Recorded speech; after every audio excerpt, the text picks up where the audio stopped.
Hi, guys. Hi, everyone. We're Jacqueline and Petra, and we're here to talk about the stages of birth today. Petra's going to start. So we have 3 stages of birth, and they are early and active labor, the birth of the baby, and the birth of the placenta. So those are the 3 we're going to go through. So the early and active labor, that is the longest of the 3 stages. Oh my gosh, is it ever? It can vary highly depending on the baby. It's not even per mom. It's like pregnancy, birth, it's different. Absolutely. And that is when it starts, when you start feeling persistent contractions. And when you start off in the beginning, they are very inconsistent and you can't time them. There's no regular pattern. And that So can annoying. it totally is.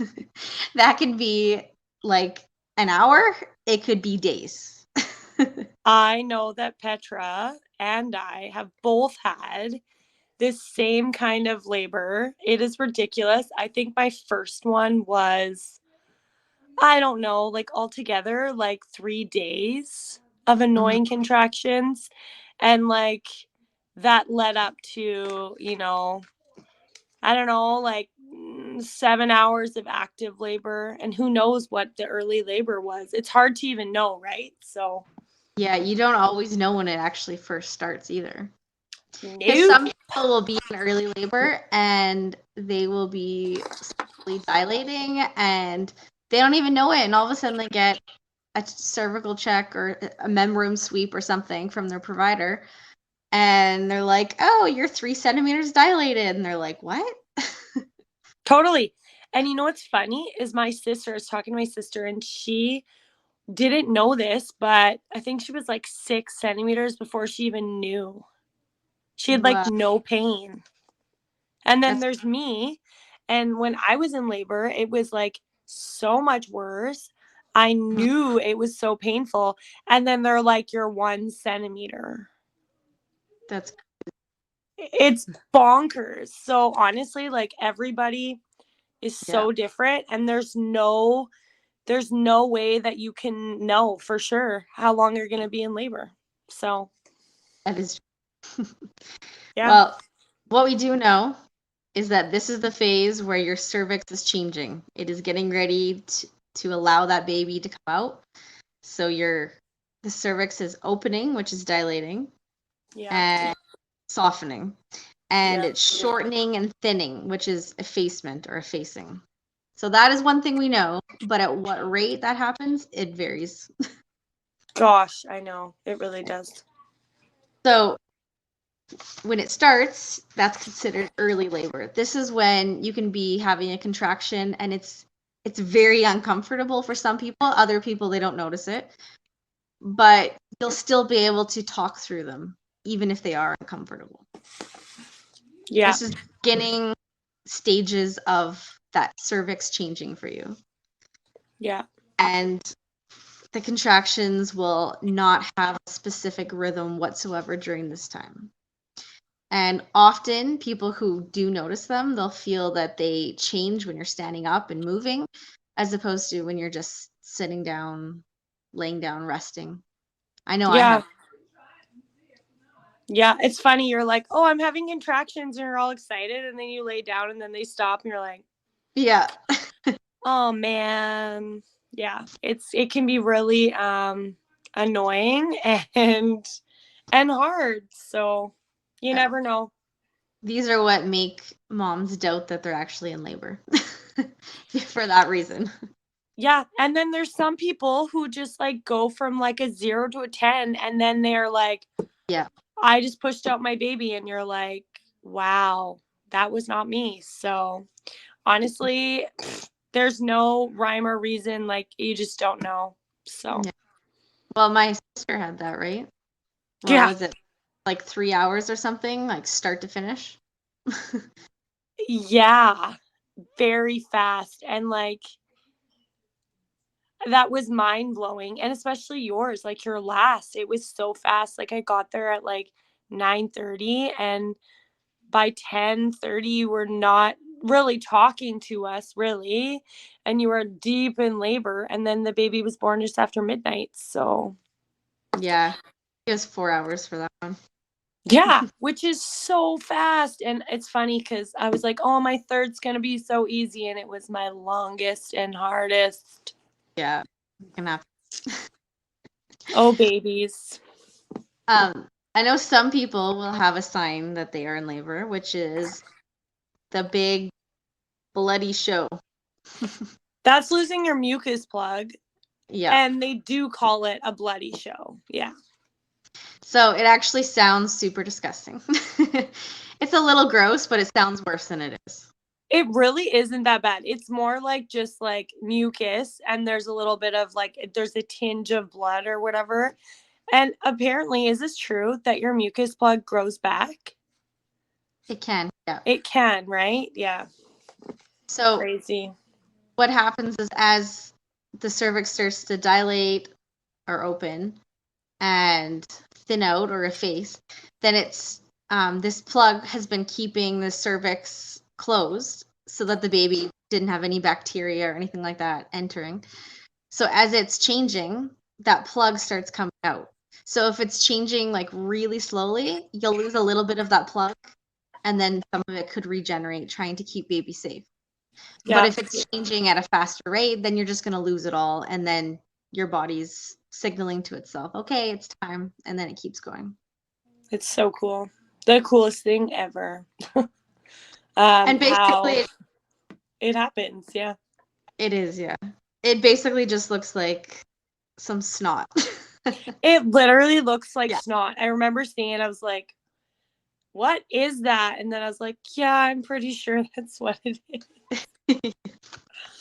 Oh, man. So if you are in labor and you notice that you have some like snot discharge, that's probably what it is. Probably what it is. And you just want to keep a close eye. And Yeah. most likely you'll start to have consistent contractions Yeah, exactly. shortly after. It can be, or it can be like a week. It really depends. But most of the time, I know when I lost mine, it was like a couple days. So Usually it means that it's close, yeah. yeah, for sure.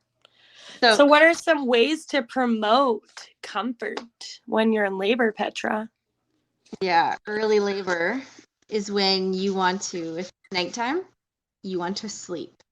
Now this is a hard one because many women go into labor at nighttime and you get really excited, you get really nervous, there's lots of feelings, but you want to try to rest because giving birth, it's exhausting. Really. True So that. you want to rest the best you can. Even if you can't sleep, just like laying down and turning a movie on.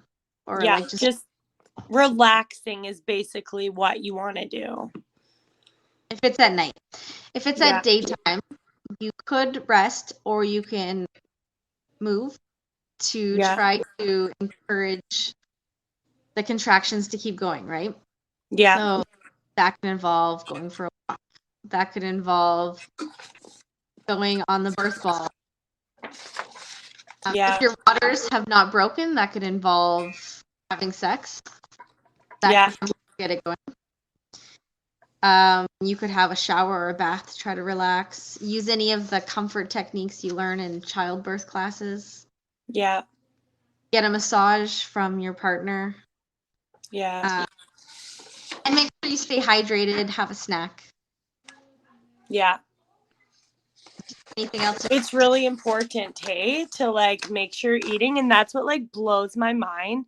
I'm sure it does to you. Like I only had one hospital birth and I wasn't there long enough before I gave birth. But like they give you ice chips, don't give you water. You're like, are you freaking kidding me? I'm about to run a marathon and a half here, and you're not letting me hydrate or eat. Like craziness. It's true. Well, that comes from the idea that they used to think if you end up with an emergency C-section, you aspirate or something on the table. Yeah. But now the evidence has shown that it's actually more detrimental to do that, and it's more beneficial to eat and stay hydrated. Because Amen. otherwise, you're pretty much giving yourself an out natural vaginal birth, right? Totally. You won't have the energy. No, like who's gonna have energy? I don't know. That just like blows my mind. I had babies at home, two of them, and I was eating like I loved fruit cups and I loved popsicles and I think we ate pizza one day. Like, anyways, like it's just you want to eat because you want to have energy. Even like I'm not gonna lie, I wasn't like, oh, I'm so hungry in active labor. Like you're really not because you just don't care about anything. Yeah. But it's just really important, like Petra said, to make sure you're hydrated and stuff like coconut water is what you did, Petra. You said that's really Yeah, hydrating. Yeah. because you have the electrolytes in it. Yeah. That's what I had in, I think, every single one of my labors. Yeah. I've never tried it, but I've heard it's really good. I tried to drink as much water as I could, but it's just important to really hydrate yourself. And my suggestion is using a straw. Because then whoever's with you, they just pass you the cup and then you drink from the straw. You don't have to worry about tipping a cup or anything. Yeah, because you're so out of it, you'll probably just dump it on yourself. Probably. Or throw it at your spouse. Just kidding. I hope not. Oh my gosh. Sorry, guys, about my raspy voice. I'm in Victoria and oh my goodness, it is so dry here. Like, I've had like this manly voice for a while now, like the whole time. I don't get it. So, anyways, It's your that's second why voice. it's a really nice voice. Anyways, yeah. But So, yeah. Jacqueline, you should share with us how we know when late labor has started. Well, normally it means cervix is dilating 6 to 10 centimeters. But when you're me and you dilate and you go backwards, I don't even know how that happens, but apparently it does. I think I was just so tired at that point. But this is when contractions are like super strong, closer together, like they're more regular, they're coming often. Legs definitely cramp. You probably will feel like vomiting, super nauseated. That is like the worst feeling ever. It is. Your waters, they might break if they have not yet. Um, you'll probably feel lots of pressure in your back. If you're going somewhere for your birth, like now is the time that you should be either setting up your pool if you're going to be at home or going to the hospital or the birth center. That's really important. Yeah, if your contractions are like they say, what is it, 4 to 8 hours or more that you're having these contractions, you never know. Like my instructor for my doula stuff, she said it doesn't matter if it's like the time or whatever. She said if they're consistent and really painful, then like it doesn't matter, just call kind of thing. Like you can't talk through these anymore. You have to stop and you have to concentrate. Unless you're Petra, then maybe you do talk through them. No, I didn't talk through them. I talked between them. Okay, I guess. But actually, some people have had like crazy things happen where they've had like no pain at all. I don't know how that happens, but That's true. most of the time, you cannot talk through them.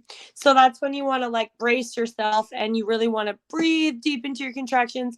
I remember when I was having my first son and I would like hold back and I would tense up, and that just like makes your body just not dilate. It's like it's closing up. It's like scared, right? So you want to like, as much as it friggin' hurts, you just go breathe into your contraction and know that they're like waves are going to bring your baby down, and You know that it's coming to an end.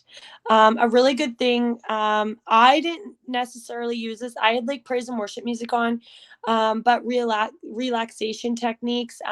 So like Petra did this thing where she did like this hypnobirthing. It was a Christian one, and she was just really like telling you to relax your body, and like it was so good. It was relaxing me. I was like, this is so cool.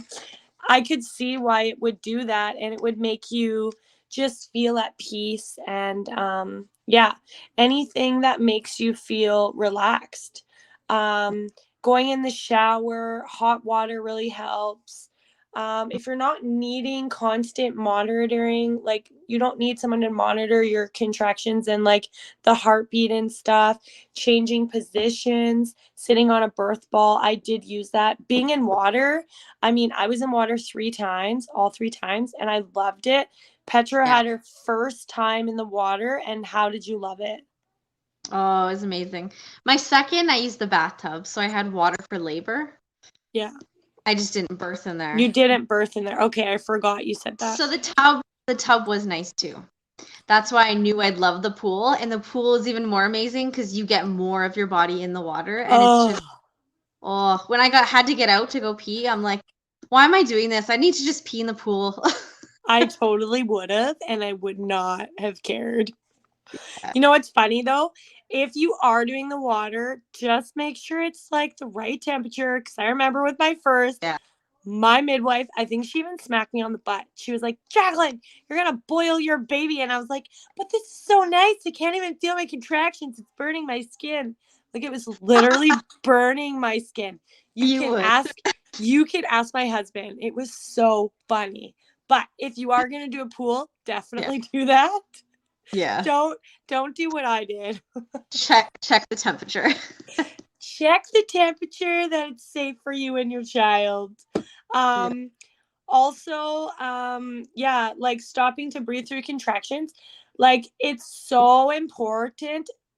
I really do feel like if I would have learned with my first that like you had to like stop and breathe into your contraction, it makes it so much easier. But as soon as you tense up, the Mm. contraction turns like 100 times worse. And it's like, I remember I would just like cry through it because it hurt so bad. But like, if you can like breathe and really focus and breathe into that contraction, it really actually doesn't hurt if you can like focus your body. But as soon as you're like, ugh, like that's not good. So definitely learn how to breathe through contractions, and it'll be way easier. Counter pressure, yeah, exactly. I did that too, because I was in labor for so long and we were trying to get things going. Um, oh, this is the fun part. This is the last part of active labor. Transition. That's when the baby's crowning. That's fun. Um, that is the most intense feeling, but you know that it's coming to an end. And yes, contractions are intense and they're closer together and they're lasting longer, 60 to 90 seconds usually. You're gonna notice pressure in your lower back and your rectum. It's gonna feel like you're gonna poop, but really, you're about to have your baby because the My head. butt hurts a lot at this point. Oh my gosh, that is the worst part. That is the worst part. Um, Also, pushing too soon can cause the cervix to swell. I didn't do that, but I feel like my cervix did swell just because I was in labor so long. But yes, don't push until it's time because it can cause it to swell and it can prolong labor and it can cause other things like intervention and stuff.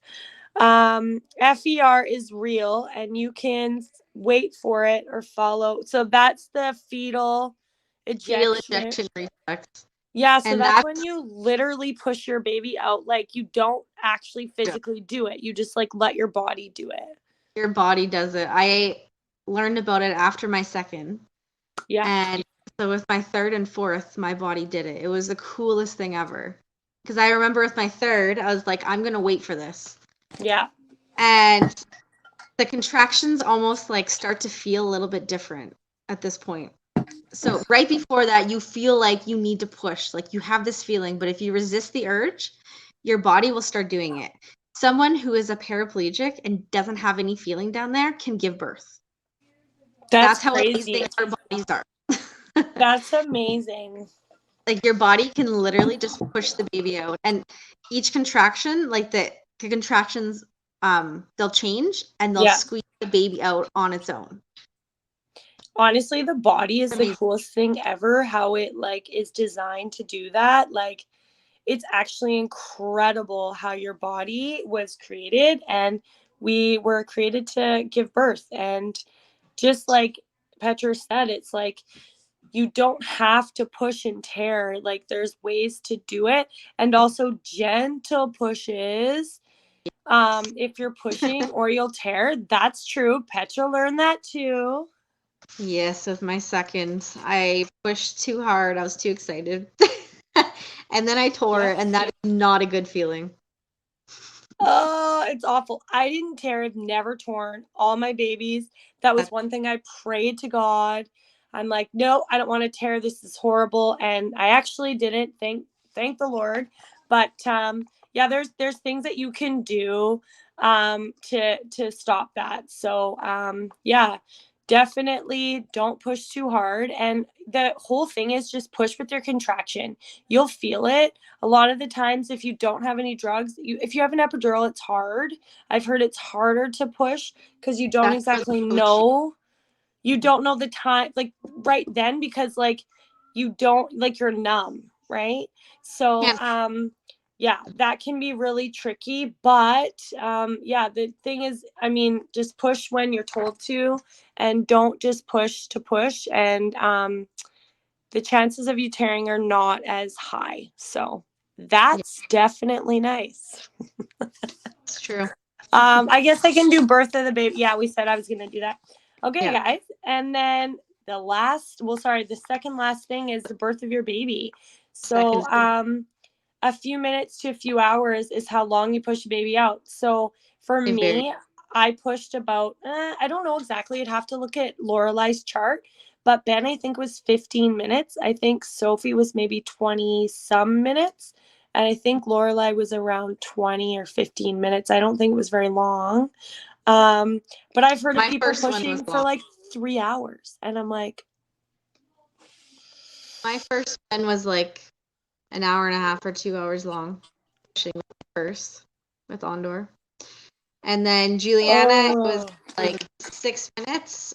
And then Katerina, I think, was like 10 minutes maybe. And then Abigail was like 8 minutes. wow. Yeah, Abigail was fast. I didn't even know if she was even that. You But were just a rock star. my first, I did have the epidural though. So I think that Yeah. made a difference with how the baby came out as opposed to my body just doing it. Isn't that crazy? That's the difference. Like if you can do it without drugs, it can go so much faster. Absolutely. Um, Another thing when you're pushing the baby out, using gravity. So putting your legs up in stirrups is not necessarily the greatest way. The best way that I found is on all fours or squatting. Um, yeah, like, and it's just amazing because gravity, it will help you for sure. And it can cause you to birth faster than if you're not. Slowing down during pushing allows vaginal tissues to stretch. That's a good idea. Reach down. I think I did it with my first. I kind of did it with Sophie, kind of with Laura. I guess every time I kind of did because I thought it was so cool. Like you can feel your Yeah. baby, and at that point, you're just like, oh my gosh, I really want this to be over because it's not fun. You need to like feel like there's progress. It's all worth it, right? It's all worth it. It's so funny that we're just like, we're cursing or we're yelling, I don't know, screaming, and then like the baby's head, like the whole body comes out and you're just like so relieved and you're like, oh, I can't believe I did that, like every single time. True. I remember with Abigail, with my fourth, I was feeling my cervix moving. Like I could feel more and more head, and the cervix was disappearing. Between contractions, I reached down, and it was the coolest thing ever. And I'm like, why was I not doing this before? Like, this is so amazing. And then I could feel like when the whole head was there, and then my contractions changed and the fetal ejection reflex kicked in. I was like, this is so cool. And then I'm like feeling the face when the head is out finally. And I'm like, wow. It's the craziest thing. Some people use mirrors too if they want to I see. did. I think I did. Yes, I did with my first. I don't think I did with my second because it was dark. And then I just was in the hospital with my third, and it was just so crazy. There were so many people in the room, and it was just a lot. There was a lot going on. But yeah, this is when your baby's head is down. It's born, it's crowning. So your baby's head's coming out. After the head is out, the body literally slides out most of the time. Or there may be a slight pause, and you're like, oh, why isn't it coming out? Because you're like, you're feeling it. It's like the ring of fire. You're like, please, please, please, just come out. Please come out. But anyways. Sometimes they need to just like move their shoulders too, right? Yeah, that happened with Abby. Like, yeah, it was the coolest thing ever. You could actually feel her rotating. I remember I reached down and felt her face, and I'm waiting and waiting, and there's no contraction because I was letting my body do it, right? Yeah. And then all of a sudden she's moving inside, and I'm like, oh, why is she moving? This is really weird. It's just the coolest thing. So cool. And then the midwife just said that she was rotating her shoulders. Just like, to make sure she didn't get stuck, kind of thing. Yeah. She was on it, and she knew that you were ready to have the baby anyways. yeah. Maybe a little assistance wouldn't be a problem, eh? Yeah, so baby's head comes out, body may slide out. The rest of the body, normally it just like flops out. It's the weirdest thing. So weird. Yeah.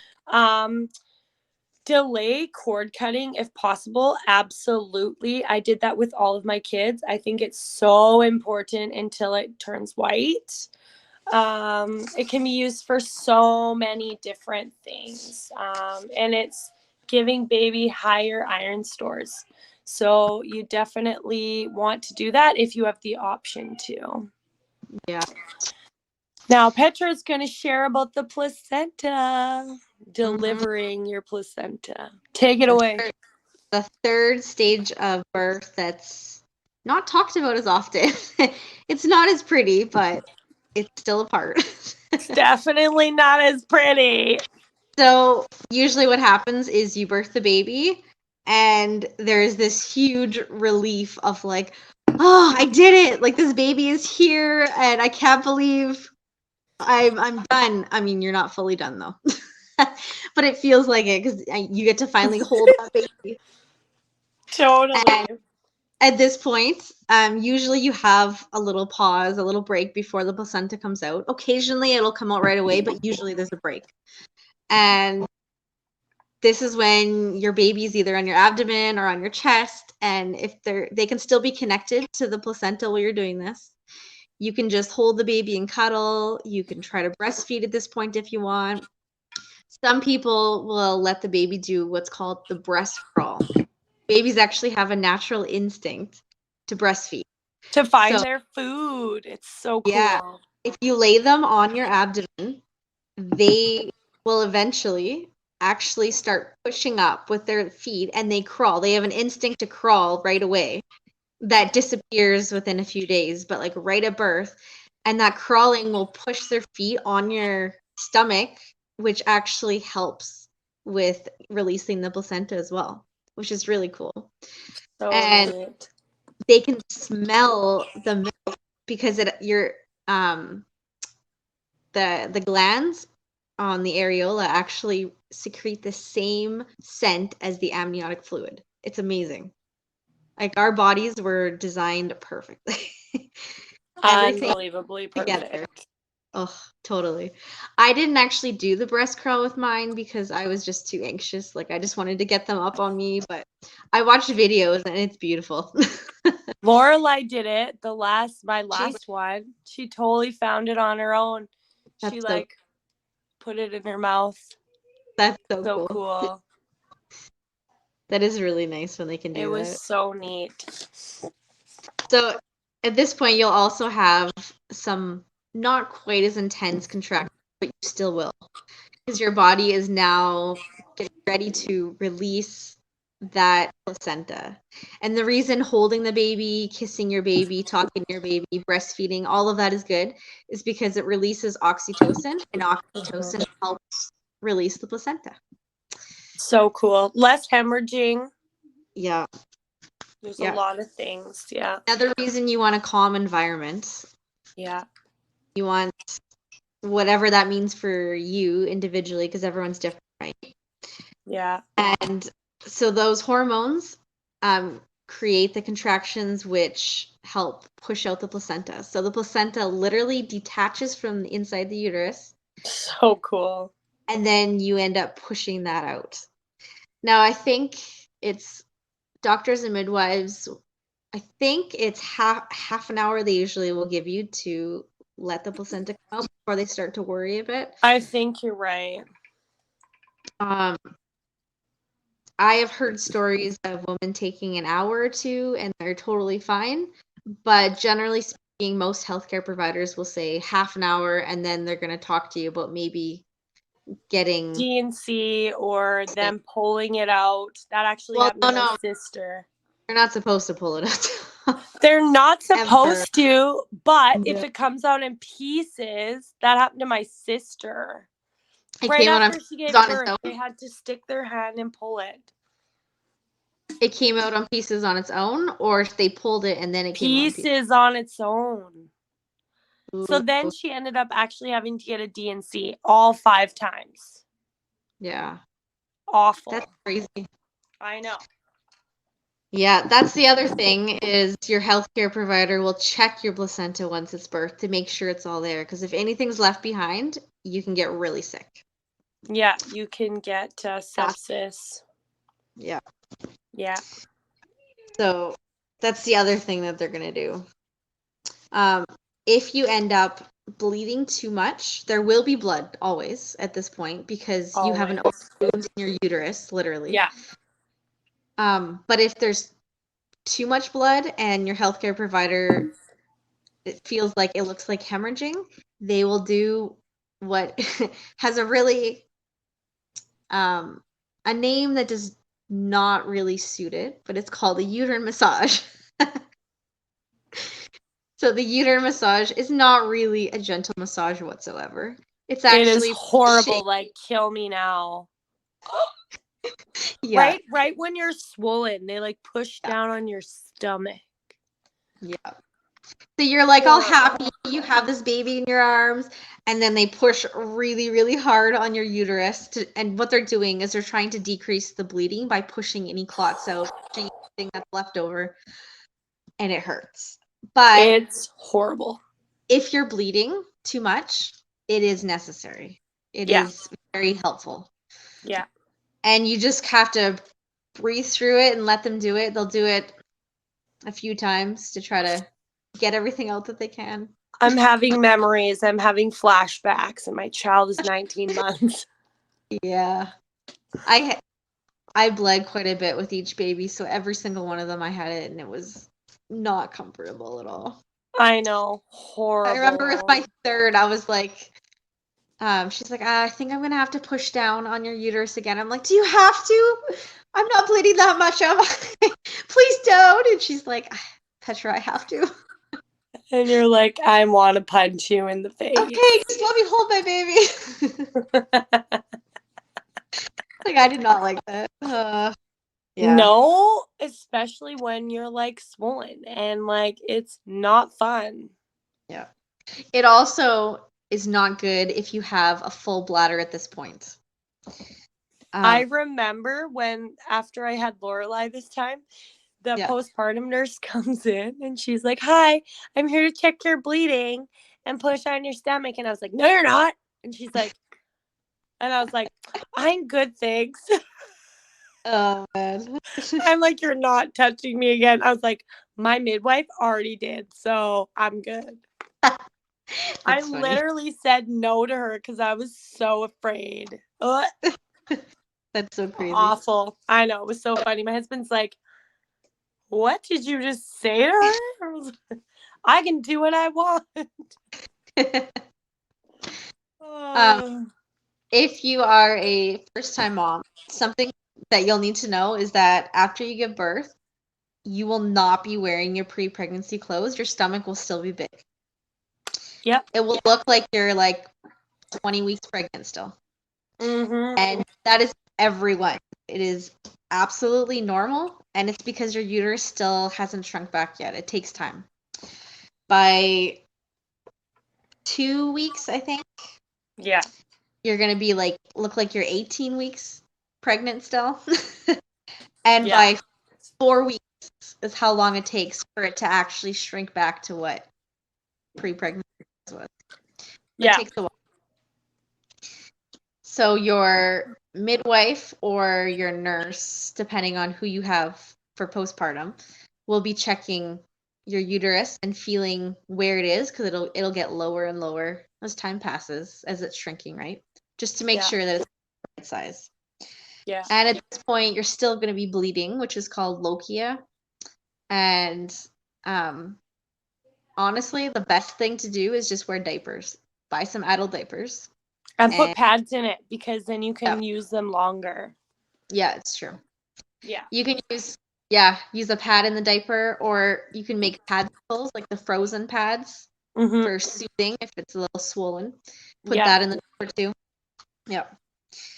And how long you have that varies too. It could be a few weeks, it could be a month, a little longer, month and a half Yeah. maybe. It Yeah. changes. Yeah. Oh, did you say HCP already if you need stitches? No. I think So then okay.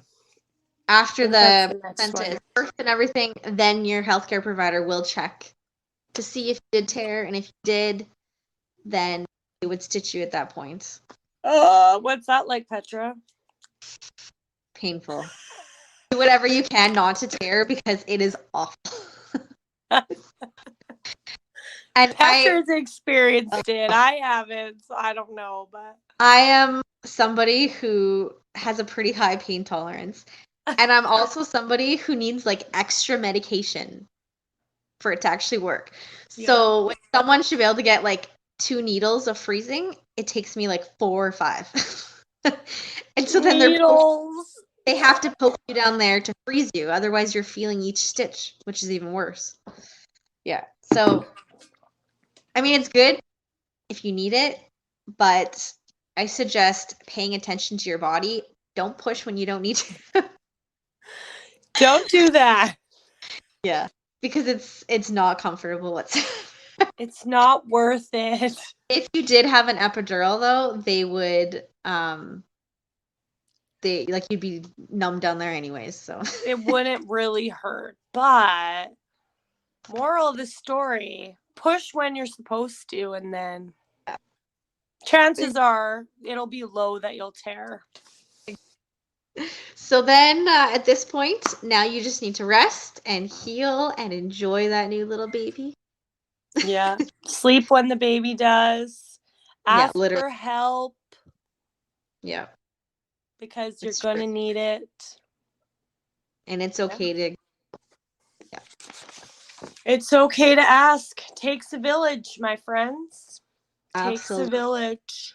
Sure does. Well, that was fun. We went through it all. We did. I guess if anyone has any more questions, you can let us know. Yeah. And cover it in another podcast. But otherwise, Yeah. that everything you're going to experience when you're giving birth. And it could be slightly different for each birth even. Yeah. And sometimes it ends in C-section, and that's okay too.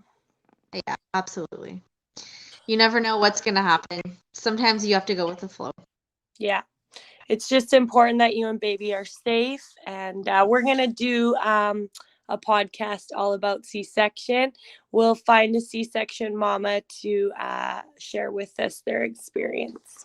Yeah, definitely we should. Mm-hmm. Well, Petra, it's been fun. It has. I hope you guys all enjoyed it too. Okay. Bye, everyone. Bye for now.